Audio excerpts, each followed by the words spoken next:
Hey guys, Jordan Belfort here. Time for Whiteboard Wednesday. Got a great topic today, and this is something that is probably one of the most underused aspects of the straight line. In fact, it's something that I really, back in the day, didn't pay as much attention to as I should have when I was training the guys back in the 80s and 90s, because it wasn't really that much of this type of sale, because we were dealing with very wealthy people, so it was more about a fear of missing out and greed-based.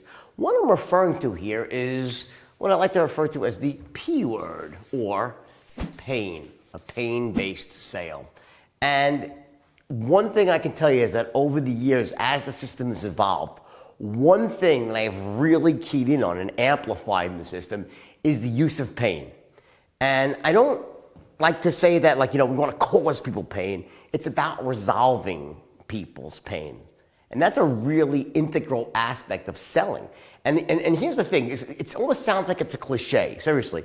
And it could be like, oh, I want to resolve someone's pain. And I really, because it's almost like a bit weird, and people dismiss it. But when I talk about resolving someone's pain with the straight line, I'm talking about freaking ninja style on steroids. Really getting in there, digging out what someone's pain is, amplifying it if necessary, and then resolving it the same way you'd put a balm on a wound to take away the pain. Now, again, I want to slow this down for you and show you here the two spots. It's a two-pronged approach. I call it extraction and, if necessary, amplification if they're in denial. In other words, when you try to dig to someone's pain, very often you'll find out that the person's in denial. They've gone into denial. Because what happens is when something's making you feel uncomfortable for a while, your brain has this amazing power of habituating. It's called habituation. We start to become numb to our own pain. And that includes not just a wound pain, means psychological pain. Something's bothering you a lot, really getting under your skin. After all, I accept it. It's my lot in life. And almost our beliefs start to shift to start making us think our pain isn't really pain. That's what happens. That's very dangerous, because what happens is someone ends up living a disempowered life. Rather than pain being the motivator to help them get what they want, they become numb to their pain and accept a life that's far less rich, far less empowered, and that could have easily been the other way. They could have lived that empowered, rich life if someone would have come along and known how to elegantly extract that pain, get them out of denial, meaning amplify it, and then use that pain, again, elegantly, without pissing someone off, because that doesn't work very well, right? Without pissing someone off, to close the deal. So let me very quickly show you the two spots here where pain really comes into play, and then show you very quickly how it interplays in the back end of the system with the action threshold, meaning that level of certainty that someone needs to be at before they say yes.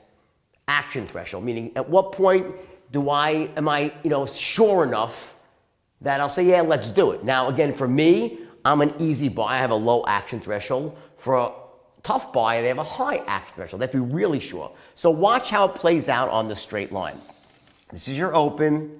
This is your close. I draw this thing all the time, right? Your perfect sale is directly on the line. We have our healthy boundaries above and below. And the key to this whole equation is there's a syntax to the straight line, meaning what you're doing is you're laying out what would seem like a very complex, non-controllable situation or uncontrollable situation into a very controllable situation that actually moves along a line. Simplest, shortest distance between 2 points, straight line. Watch. Starts with the first 4 seconds where you take control using certain tonalities, body language, keywords.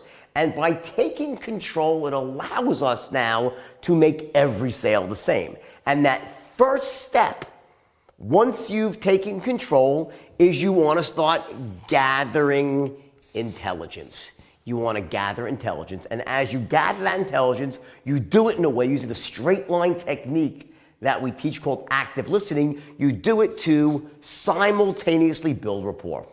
Now, gathering intelligence in most sales systems, less sophisticated ones, they're like identify needs. And with the straight line, that's just barely scratching the surface. Yeah, you give me someone's needs, tell me what they are, that's great, it helps me close the deal, but give me their needs, their values, their beliefs, their pain points, their hierarchy of pain. Then you got something. So with the straight line, we dig much deeper in this intelligence gathering / rapport building session. We go very deep, and in one of those things we talk about, it's pain, meaning what is that one worry that's resting at the base of that person's skull and basically keeping them up at night? What is the worry? What are they missing? What's the lack? What makes them feel out of control? In other words, on many levels, it's really sales is about someone going from a place of pain to pleasure, or being out of control to in control, feeling upset to feeling calm. You get it? Feeling overwhelmed to feeling clear. Every product out there pretty much is designed in some manner to do just that. Take someone from one feeling to another. That's why we always say sales with a straight line at the highest levels, the transference of emotion.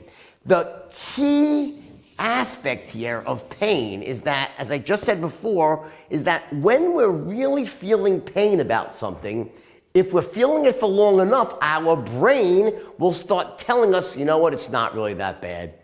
Don't hurt that much, because you got to go on with your life. And if you just, if you're going to be miserable over your pain, well, then, you're just going to live a life of misery. Maybe you should just accept your lot in life and not be so miserable and live a life of mediocrity.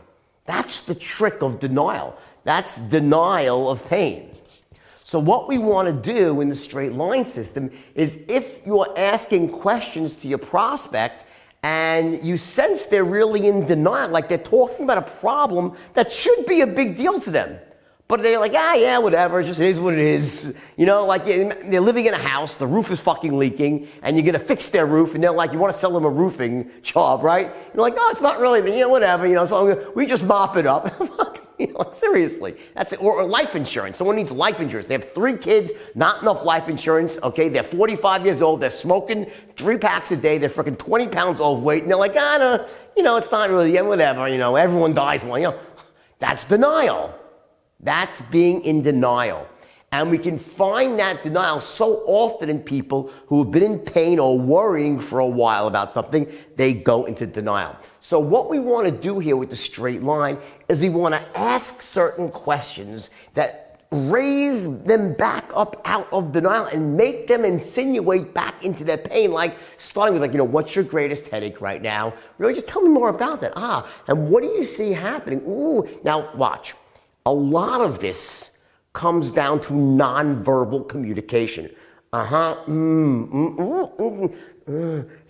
the tonality, the I care, the I'm concerned for you tonality, the I feel your pain tonality, the facial expressions. They wake someone else up to their own pain.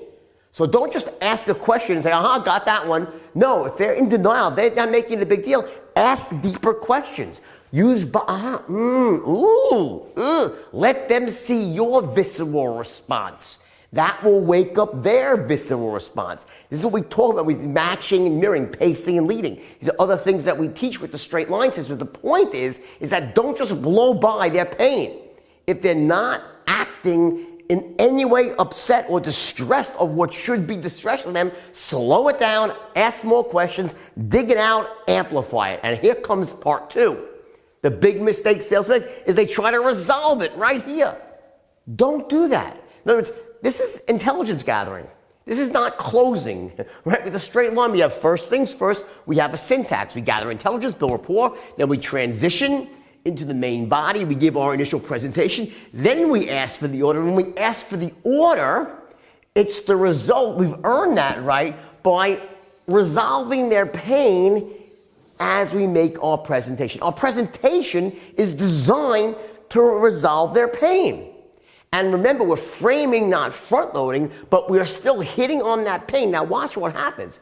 If someone's feeling really, really uncomfortable about something, they're really in pain, what does that do to their action threshold? In other words, watch. High action threshold means someone like my dad, tough buyer. I'm not buying anything until I'm damn sure it's the best, until I know I can trust you, the salesman, until I know I can trust the company that says, I'm no way under the sun, I'm not buying anything. That's a high action threshold buyer.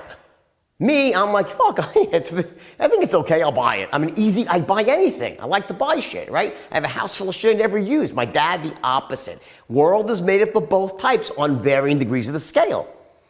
So watch what happens though. And I probably told you this story if you watch my videos, is that, my dad loved all his possessions, very fastidious, but the one thing that mattered most to him was his car. Loved his Dodge Dart, loved the fucking car, right? No one can touch my father's car but one guy. His name was Jimmy at the local Sunoco station. If fucking Mario Andretti's race team wanted to fix the car and Enzo Ferrari himself, no, sorry Enzo, Jimmy's my fucking guy. And that's very typical of a high action threshold person. They have one salesperson or one provider, one service provider for everything. And here's what happens. Because my father went to Jimmy at some point when he probably was in massive pain, had to get something done. Because watch, I'll give you an example. As much as my dad loves his car, when we were 11, 12 years old, we were taking a trip from New York down to Florida. We're about 200 miles from home in Maryland. 5 o'clock at night, sun's starting to get low in the sky, temperature's dropping, steam starts coming out of the engine. Radiator broke, right? What do you think my father did? With the sun setting, strange area, his family in the car, worried, sick, that's ultimate pain, fear of safety of your family. He went to the first gas station he could find and said, fix my car, I don't care what it costs. The guy could have been wearing a hat saying, name of the gas station, Dewey, Cheatham, and Howe. He could have been wearing like the most offensive t-shirt with a swastika, and my dad probably still would have gotten his car fixed, because pain is the ultimate motivator. What happens when someone's in pain, it lowers the person's action threshold. Which is why when we dig out the pain, we don't want to resolve it yet. We keep the pain there, so when we give our presentation, as we're speaking, the person's listening and valuing our proposition from a perspective of intense pain. That's when they're most receptive. If you were to say, oh, don't worry, I got your result here, no big deal. He's like, oh, really? Okay. And he calms down. So when you amplify pain here, you don't resolve pain. You make mental notes. Then you go into your presentation, and now you start resolving his pain. And don't directly address it right here. Wait till you ask for you to get your first objection. Then in your second loop, after you lower action threshold, if he still hasn't bought, then that big gun at the end is you then reintroduce the pain you extracted and start bringing that back in, raising up their pain threshold, and then telling them a story about how you had a prospect. Only say if it's true. But it should be true if you're selling for a while that you've had a prospect in a similar situation and they were in that same intense pain and they ended up buying from you. Now they're in this great position, and future pace them on how your prospect is now feeling and how they'll feel the same way, and then lower your voice and calmly ask for the audience. Say, believe me, the only problem you'll have is you didn't get you started 6 months ago because you'd already be feeling awesome. Sound good? And shut up. That's how you use pain. Don't forget this fifth element of the straight line. People like discount, I'll just use a straight line like a blunt hammer. Don't. Be mellow. This is not pressure. It's not pressure. Extract pain. Be elegant about it. Be sympathetic. Use your body language, your tonality, and then hold that harness and use that big gun at the end. And I promise you, when you do that in conjunction with lowering action threshold and with using all the tonality and body language, all the other aspects of the straight line, they all work together. You get to that point where you truly can close anyone who's closable. That's what the system is about. Okay, now below here, you'll see a link here. Click on this link. It gives you a free trial to the most awesome system, most awesome methodology I've ever created for teaching the straight line, and I give you a week to check it out. You owe it to yourself. You want to make 2019 your year? You should join probably it's like 3 million once struggling salespeople who are now become world-class closers and then living the life of their dreams. You deserve that too. Click on the link below, take this information, use it in your life, and start closing more sales. And have a great day. Take care. See you next week.